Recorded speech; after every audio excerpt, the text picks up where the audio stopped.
Sa ibang balita, tinalakay ang ilang probisyon ng anti-cybercrime law sa oral arguments sa Korte Suprema kahapon. Kabilang po sa mga naging sentro ng debate ang probisyon sa e-libel at sa cybersex. Balitang hatid ni Lia Manyalak del Castillo. Cybercrime Prevention Law! Hindi na umalis sa tapat ng Korte Suprema ang mga grupong kontra sa Cybercrime Prevention Act o Anti-Cybercrime Law. Kinailangan tuloy isara ang kalye ng Padre Faura sa mga motorista. Ang init ng kanilang pagtutol sa kontrobersyal na batas, dama rin sa mga petitioner kontra rito na humarap sa oral arguments ng Korte Suprema. Kabilang sa kanwestiyon ng probisyon ng batas sa e-libel na ayon kay Attorney Harry Roque ay malawak at malabo raw, kaya maari umunong magamit sa mga negatibong komento laban sa isang opisyal ng gobyerno. Hindi rin daw malinaw kung sino-sino ang maaring managot base sa isang probisyon, kung kasali ba ang mga magkukomento sa iyo o kokopya rin sa komento mo. Yung lingwahe ng batas na ito ay napakalawak na masasakop yung mga protektadong mga pananalita. Pero ayon sa ilang mahistrado, hindi raw ganoon kalabo ang batas. Ayon kay Chief Justice Maria Lourdes Sereno, nakababahala ang mga insidente ng suicide bunga ng cyberbullying na layon sanang tugunan ng anti-cybercrime law. Ang bagong upong si Associate Justice Marvic Leone naman, sinabing karapatan ng gobyernong protektahan ang maliliit na taong wala raw boses sa komunidad. Tila nakahanap naman ang kakampi si Roque kay Senior Associate Justice Antonio Carpio nang sabihin itong posibleng outdated na ang probisyon sa libel at may mga rekomendasyon na raw sa international community na i-decriminalize ito. Tinalakay rin sa oral arguments ang probisyon sa cybersex na nais ni Roque na mapawalang bisa. Bagamat alam natin kung ano yung malaswa sa ordinaryong buhay natin pagdating sa batas, walang malinaw na definisyon. So kapag walang malinaw na definisyon ang kalaswaan, hindi natin alam kung anong pinagbabawal at pwedeng masakop nga itong mga protektadong mga pananalita.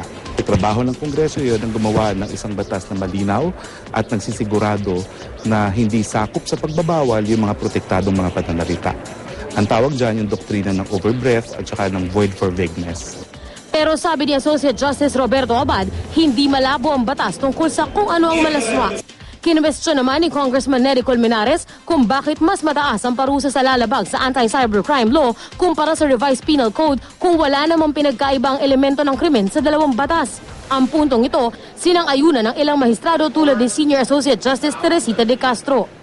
Ang probisyon naman sa pagbibigay kapangyarihan sa DOJ na i-restrict o i-block ang mga website na maaring may paglabag sa mga probisyon ng batas, moot and academic na raw, matapos sabihin mismo ng Office of the Solicitor General na labag ito sa konstitusyon. Yung isang regulation na sumobra, binigyan ng kapangyarihan ang ehekutibo na i-censor yung laman ng internet nang walang partisipasyon ng judikatura, na maaari nilang i-seize ang anumang laman ng internet ng ating mga computer nang walang search warrant. Paglabag din daw sa right to privacy ang probisyong nagbibigay kapangyarihan sa gobyernong mangolekta ng traffic data, bagay na posibleng hindi nga malinaw ang limitasyon ayon sa ilang mahistrado.